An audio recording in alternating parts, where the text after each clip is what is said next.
Ganito lang ang puso, hiwain ko ng malalaki. Ayan, ganito lang siya, ilaga with tilapia. Kahit anong isda, pwedeng gamitin na asiman. Yan.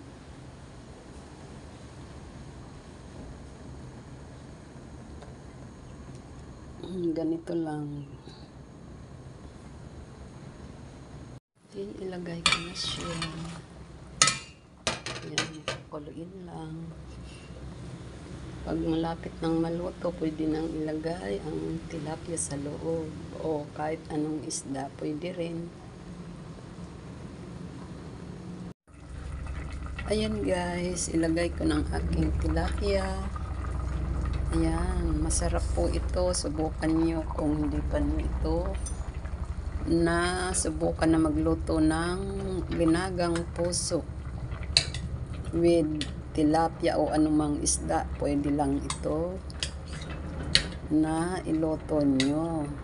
Ayan, ayan guys, asimang ko to ng sinigang. Pwede rin kalamansi na iasim dito. So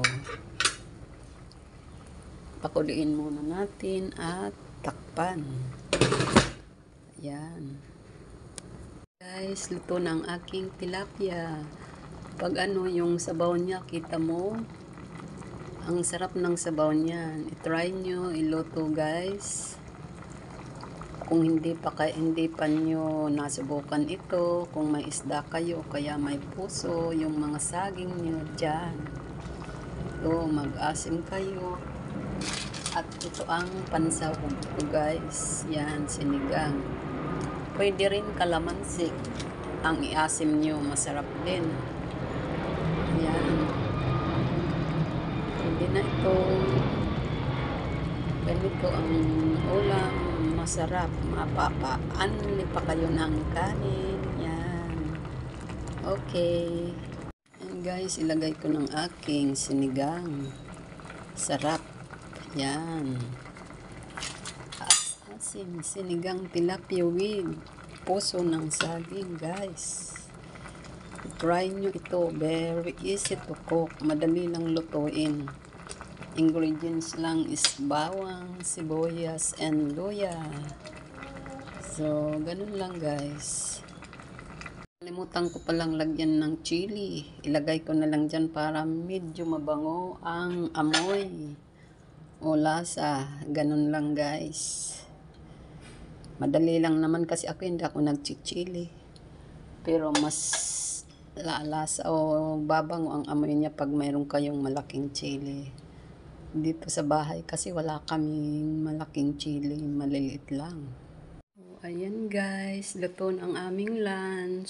Simpleng ulam. Tilapia with puso.